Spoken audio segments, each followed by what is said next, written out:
Hello बच्चों, बस last कुछ दिन बचे हुए हैं। सिटी इंटीमेशन स्लिप का इंतजार बहुत बेसब्री से होगा आपको, ताकि डेट और सिटी का आइडिया लग जाए। शिफ्ट तो एडमिट कार्ड पे पता चलता है, वो तो एकदम लास्ट लास्ट मोमेंट पर ही देते हैं। तो मॉक टेस्ट आप फुल फ्लेजेड वे में दे ही रहे होगे, बाकी और टेस्ट में अपेयर हो रहे होगे और उन टेस्ट के स्कोर को एनालाइज कर रहे होगे, गलतियों को भी, और कौन कौन से क्वेश्चन आप नहीं भी कर पाए। तो हम अभी जो बात करने जा रहे हैं वो मैथ्स स्पेसिफिक बात करने जा रहे हैं। अच्छा, अब स्कोर जैसे आपने देखा है कि मैथ्स का स्कोर थोड़ा सा लोअर साइड पे ही जाता है ना। अगेन देखो, कुछ हम उन very few percentage of person के लिए बात नहीं करें जिनका स्कोर ऑलमोस्ट सब में फुल सही रहता है, राइट। वो बच्चे तो अपने आप अपने सॉर्ट आउट कर चुके हैं चीज़ों को, उनके उतने कन्फ्यूजन नहीं क्या करें क्या नहीं करें लास्ट में। हम उन बच्चों को मेनली टारगेट कर रहे हैं यहाँ पर, जो थोड़ा सा पुश करने से ना काफ़ी अच्छा कर सकते हैं, लेकिन थोड़ा कन्फ्यूज स्टेट में है। तो एक बड़ा फेमस है, वो हमारी जो फाउंडर हैं उनका ही कहना है ये, कि मैथ्स में अगर 50 नंबर है ना, मैथ्स 50 नंबर तो अगर आ जाएंगे हमारे, तो काफ़ी अच्छा हो जाएगा हमारा स्कोर, राइट। तो मैथ्स से 50 नंबर जिस कहेगा, जो जिसको मन में रहेगा कि मैथ्स से 50 नंबर लेने हैं उसको दिक्कत होगी। जिसके मन में रहेगा मैथ्स से 50 नंबर तो आने ही है, आने ही, नेचुरली यार, इतना तो मैंने पढ़ा ही है, इतनी तो मैंने प्रैक्टिस की ही है, इतने चैप्टर्स पे तो मेरा कमांड है ही कि मैथ्स से 50 नंबर तो आ ही जाएंगे। तो जिसको ये फीलिंग है कि मैथ्स से 50 नंबर तो आ ही जाएंगे, उसको वाकई 50 नंबर आ जाएंगे और स्ट्रेस उसको इतना ज्यादा नहीं होगा। तो हमारा वही मोटिव है कि जो लोग थोड़ा एज पर हैं अभी भी लेने और आने में, वो इस वीडियो के बाद अपने मन को शांत करके कह सके, हाँ यार मैथ्स से तो 50 नंबर आ जाएंगे। कैसे आ जाएंगे फिर उसकी बात करें, तो बात करते हैं शुरू से कैलकुलस की। तो कौन कौन से चैप्टर ऐसे हैं जिसके क्वेश्चंस हम ज्यादा अच्छे से आसानी से टारगेट कर सकते हैं एग्जाम में। देखो, मेंस में एक अच्छी बात ये होती है, मेंस और एडवांस इनफैक्ट दोनों में ही अच्छी बात ये होती है कि चैप्टर बहुत डिस्ट्रीब्यूटेड सही रहता है। ऑलमोस्ट सारे चैप्टर का वेटेज बहुत यूनिफॉर्मली वो मेंटेन रखते हैं। अगर जैसे सीक्वेंस सीरीज का क्वेश्चन डायरेक्टली नहीं पूछेंगे तो डिटरमिनेंट मैट्रिसेस में कोई टर्म दे देंगे एपी की। ट्रिगो का डायरेक्टली क्वेश्चन नहीं पूछेंगे तो लिमिट में थोड़ा ट्रिगो लगा देंगे, कुछ ना कुछ ऐसा कर देते हैं, या वो हर चैप्टर की जरूरत पड़ जाती है। तो हम उन कुछ चैप्टर्स को लिस्ट कर लेते हैं जो सबसे हाई प्रायोरिटी पे हैं, जिसके क्वेश्चंस रेगुलर बेसिस पे आते रहते हैं, और से क्वेश्चंस आप थोड़ी सी प्रैक्टिस अभी भी अगर कुछ कमियां बाकी है तो उसको दूर इतने कम टाइम में भी करके उनके क्वेश्चंस एग्जाम में कन्वर्ट कर सकते हो। तो शुरू से बात करते हैं अगर हम कैलकुलस से, तो IC2 नाम का जो चैप्टर हम बोलते हैं VMC में, IC2 हम किसको बोलते हैं? बोलते हैं डेफिनेट इंटीग्रल को including area under curves. Definite integral including area under curves IC2 के अंदर रखते हैं हम। और कैलकुलस में एक और ले लेते हैं differential equation, DE differential equation. ये कैलकुलस में इन दोनों को मिलाकर अगर आप देखेंगे तो 3 क्वेश्चन तो एकदम आराम से आते हैं, 3 से ज्यादा भी, 4 भी आ सकते हैं। और इन 3 क्वेश्चंस में 2 तो कम से कम एकदम डुएबल होते ही होते हैं। खासकर डिफरेंशियल इक्वेशन और एरिया अंडर कर्व का क्वेश्चन तो एकदम डुएबल होता है। जो डेफिनेट इंटीग्रेशन है वो थोड़ा कई बार मुश्किल भी आ जाता है, but in general property based आता है तो वो हम कर लेंगे मैनेज। ये कैलकुलस का ये पार्ट हो गया जिसको हम बहुत इजीली टारगेट कर सकते हैं। फिर मेरा ये मानना है कि पूरा कोऑर्डिनेट हमें टारगेट करना चाहिए, पूरा कोऑर्डिनेट 2D वाला जो कोऑर्डिनेट है पूरा। क्योंकि इसमें क्या है ना, इसमें जो जान थी कोऑर्डिनेट की, टेंजेंट नॉर्मल, वो हटा ही दिया। नॉर्मल तो बहुत सालों से हटा दिया था, टेंजेंट भी हटा दिया। अब आपने अपने टीचर से जब क्लासेस में पढ़ा होगा तो देखो, कुछ भी मुश्किल चीज शुरू होती है टेंजेंट से ही शुरू होती है। तो टेंजेंट ही नहीं है, कुछ चीज मुश्किल ही नहीं है। तो एसेंट्रिसिटी और लैडर सिस्टम के क्वेश्चंस हैं तो घुमा फिरा के कैलकुलेशन थोड़ी रहती है, बट कुछ खास आइडिया बहुत नहीं रहता है।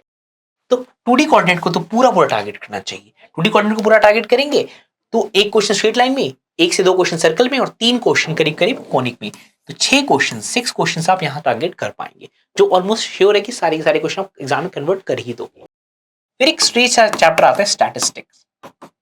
स्टैटिस्टिक्स में कुछ एक क्वेश्चन, तो देखो मैथ्स का तो नेचर है कि किसी भी चैप्टर का मुश्किल क्वेश्चन बनाया जा सकता है, बट कुछ एक क्वेश्चन को छोड़ दें तो स्टैटिस्टिक्स के क्वेश्चन इन जनरल ठीक ही आते हैं, करने लायक होते हैं, और बहुत थोड़ा सा ही फॉर्मूला होता है उसमें। तो डेप्थ वेप्थ में नहीं घुसना है, कुछ एनालिसिस में नहीं जानी है, बस फॉर्मूला याद करके एप्लीकेशन देखकर काम चला लेना है। एक क्वेश्चन इसका आता है जो आप कर ही लोगे अगर थोड़ा सा ही फॉर्मूला वगैरह याद करके जाओगे तो, ठीक है।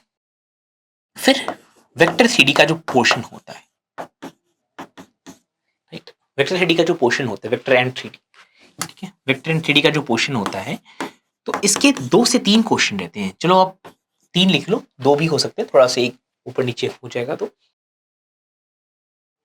इसके जो क्वेश्चंस होते हैं ना, 3D, देखो 3D में जो मेन डिफिकल्टी वाली चीज होती थी वो होती थी प्लेन। प्लेन ही हटा दिया तो अब लाइन से ज्यादा डिफिकल्ट वो पूछते ही नहीं है। वेक्टर वैसे तो डिफिकल्ट टॉपिक है एडवांस के लिए अगर आपने पढ़ा होगा तो, लेकिन मेंस में सरप्राइजिंगली वेक्टर काफी इजी सा लगता है, क्योंकि उसका भी रीजन है कि एसटीपी वीटीपी हटा दिया, स्केलर ट्रिपल प्रोडक्ट, तो जो डॉट क्रॉस की चीजें हैं वो तो काफी आराम से आप मैनेज कर ही लेते हो कुछ ना कुछ करके, वेक्टर पर एज्यूम करके या क्रॉस लेके कुछ ना कुछ करके हो जाता है। ऑल्दो मेरी एक एडवाइस यहाँ पर आपको ये है कि एसटीपी वीटीपी का ना आधा घंटा लगा के एक बार बेसिक्स जरूर देख लेना, क्योंकि कुछ क्वेश्चंस में एसटीपी वीटीपी का कॉन्सेप्ट लगा के आसानी से हो जाता है जो कि आप नॉर्मल तरीकों से करते, जैसे कि नॉन कोप्लेनर प्रूफ करना है या कोप्लेनर प्रूफ करना है तो एसटीपी बहुत ही हैंडी होगा। अगर आपको इक्वेशन सॉल्व करनी है वेक्टर इक्वेशन तो वीटीपी बहुत हैंडी होगा। बाकी मैं डिटेल में नहीं जाना चाहता हूँ क्योंकि उसके इसकी वीडियो नहीं है, आप समझ ही गए होगे मेरा इशारा किस तरफ है। तो उन चीजों को कमांड लेने में 1 घंटा आधा घंटा ही लगेगा आपको, प्लीज उतना टाइम लिखा देना, क्योंकि वो क्वेश्चंस आपके ट्रेडिशनल तरीकों से बहुत अच्छा आपको आगे पुश कर देते हैं, एसटीपी वीटीपी सीखने से बहुत अच्छा पुश मिल जाता है।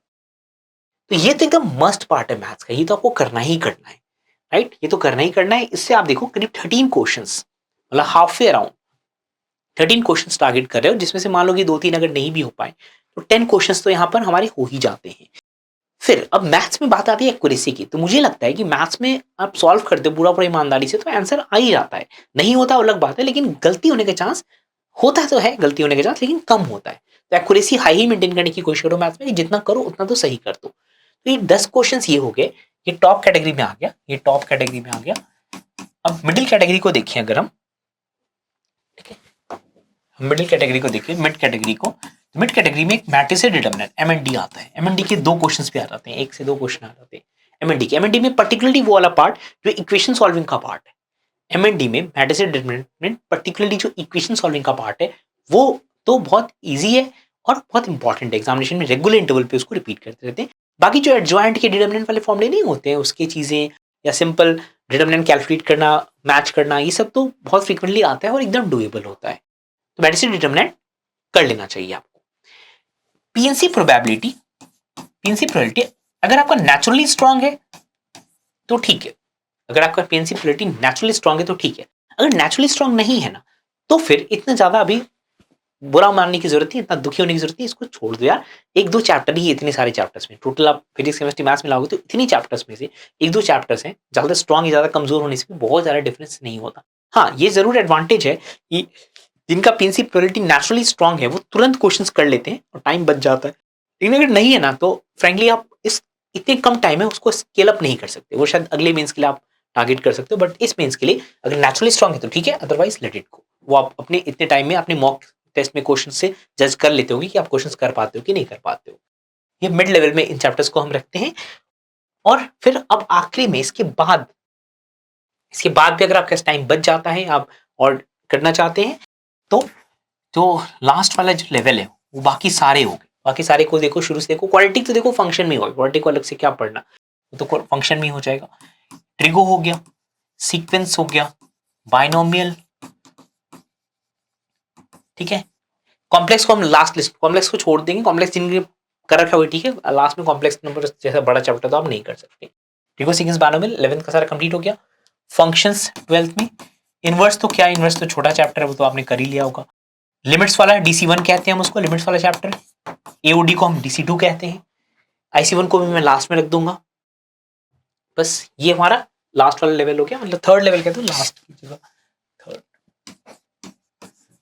तो टॉप, मिडिल, थर्ड और लास्ट में इसको रख दो, ये कॉम्प्लेक्स और IC1। तो देखो मेरी एडवाइस ये है आपको कि जो हमारा पहला लेवल, जो हमारा फर्स्ट है, बिल्कुल फर्स्ट वाला, इसको तो आपको मस्ट है, इसको तो करना ही करना चाहिए। मिडिल वाले में ये तो करना ही है आपको, और पीएनसी प्रोबेबिलिटी में अगर नेचुरली स्ट्रांग है तो ठीक है, नहीं तो जाने दो। फिर अपनी इतनी टाइम से आप पढ़ाई कर रहे हो तो ऐसा थोड़ी होगा कि इसका कोई भी क्वेश्चन आपसे नहीं हो पाएगा, इसका तो क्वेश्चन हो ही जाएगा ना, तो वहां से भी तो स्कोर बन ही जाएगा। तो आप देख रहे हो बहुत नेचुरली है कि आपको ये फील हो रहा है आपकी 50 तो यार आने ही है, लाने के लिए बहुत मेहनत नहीं करनी, 50 तो आने ही है। उससे ऊपर अगर हमें स्कोर करना है तो स्ट्रेटजी से करना पड़ेगा और बहुत ज्यादा सब कुछ, कोई भी वीक पॉइंट्स नहीं छोड़ने पड़ेंगे। बाकी 50 में तो कोई प्रॉब्लम नहीं होनी चाहिए, और 50 प्लस अगर आ गया ना तो मैथ्स का स्कोर बुरा नहीं। मैं एक्जैक्टली परसेंटाइल कोट नहीं करना चाहता, वो वेरी करता है, बट ये बात पक्की है कि अगर आपने मैथ्स में 50 प्लस स्कोर कर दिया है और फिजिक्स केमिस्ट्री अच्छा किया है तो आपकी रैंक जितना जिस भी बैंड में आप सोच के रखे हो ना, आप उस बैंड से थोड़ी सी बेटर ही आ जाएगी। तो मैथ्स से 50 मेंटेन करना, और बाकी दोनों तो आप अच्छा करोगे, उसके टीचर्स तो आपको अलग से गाइड कर ही रहे होंगे, है ना। अच्छा, अब करना कैसे-कैसे है, इसमें क्या-क्या सोर्सेज़ हमें यूज़ करने हैं? तो इसके लिए सब कुछ यूज़ करना है, जो भी आपने क्लास कॉपी में पढ़ा है, जो भी क्वेश्चंस मार्क किए, सब कुछ कर लो, कुछ मत छोड़ो। मेस आपका, एडवांस आपके, जो भी आपने कर रखा है, सब कुछ रिवाइज़ कर लो इसमें से। हाँ, 1-2 चीज़ें हैं, जैसे वेक्टर में एसटीपी, वीटीपी के मुश्किल क्वेश्चन छोड़ देना, थ्री डी के प्लेन के क्वेश्चन छोड़ देना, बाकी तो सारा रिवाइज़ कर ही लेना आप इसमें। और ऑफ कोर्स टैंजेंट, नॉर्मल के भी क्वेश्चंस आप छोड़ देना क्वाड्रेंट में, तो टाइम बचेगा और कम टाइम में सारा कुछ बढ़िया से रिवाइज़ हो जाएगा। तो इसे कॉम्प्रिहेंसिवली करना है इसको। एमएनडी को, एमएनडी में जो एडजॉइंट वाली प्रॉपर्टीज हैं वो, इक्वेशन सॉल्विंग का पार्ट है वो, इन दोनों पे स्पेशल फोकस करना है। बाकी टाइम मिले तो बाकी पार्ट भी रिवाइज कर लेना। ये जो दो पार्ट है ना एडजॉइंट के, ए एडजॉइंट ए वाली जो रिलेटेड जो क्वेश्चन होते हैं कि एडजॉइंट एडजॉइंट एडजॉइंट का डिटरमिनेंट दे दिया, उन पे फोकस बहुत करना है और इक्वेशन सॉल्विंग में फोकस बहुत करना है। बाकी जितना टाइम है उसके अकॉर्डिंगली आप रिवाइज कर सकते हो। ये तो देखो मैंने बोला नेचुरल है तो है, नहीं तो कोई बहुत ज्यादा एफर्ट इसमें नहीं डालना है। लास्ट ये वाला जो है थर्ड वाला, थर्ड वाले में आपको मॉक टेस्ट में अपियर होना है और बाकी जो टेस्ट होना है उसमें अपियर होना है। और उसके क्वेश्चंस में जहां जहां कमियां लग रही है ना, उन पोर्शन को जाके क्लास कॉपी से और अपने अपने पोर्शन जहां जहां मार्क किए होगा उन चीजों को वहां से रिवाइज कर लेना है। तो मेनली मॉक बेस्ड और एग्जाम बेस्ड इसकी प्रिपरेशन करनी है आपको, और पुराने वाले की कॉम्प्रिहेंसिव प्रिपरेशन करनी है। ये आप देख लेना, टाइम अलाउ करता है तो करना, नहीं तो आप इसको स्किप कर सकते हो। बस कॉम्प्लेक्स का बेसिक जेड क्या होता है उतना तो पता ही होगा आपको, उतना तो स्कूल के लिए भी पढ़ा होगा हमने, और IC1 का स्कूल के लिए भी पढ़ाई होगा, उतना तो फंडामेंटल आइडिया होगा ही। राइट, तो मैं आखिरी बार रिपीट करता हूँ कि हमारा जो लेवल ये है लिस्ट 1 है, इसमें आपको कॉम्प्रिहेंसिव रिवीजन करना है। लिस्ट 2 मिडिल वाली लिस्ट में एडजॉइंट के फॉर्मूले और इक्वेशन सॉल्विंग का कॉम्प्रिहेंसिव रिवीजन करना है, बाकी आप सिलेक्टिवली रिवाइज कर सकते हो, ये तो नेचुरल ही है। ये आपको एग्जाम बेस्ड रिवीजन करना है, एग्जाम में अपियर होना है, उसके क्वेश्चंस में जो कमियां लग रही है उनको दूर करने के हिसाब से ही काम करना है। और ये आप देख लेना, टाइम अलाउ करता है तो करो। और इतना अगर आप करोगे ना तो 50 से नंबर कम नहीं आएगा आपका, 50 से प्लस ही आएगा, और शायद 50 से मच मच मच प्लस आए, ताकि मैथ्स का स्कोर सिर्फ ऐसा ना हो कि मैथ्स का स्कोर में सेव कर रहा है, मैथ्स का स्कोर ऐसा है कि कंट्रीब्यूट ही कर रहा है हमारी पूरे रैंकिंग में। यही मेरी दुआ है, यही मेरी विश है आप लोग को। All the very best.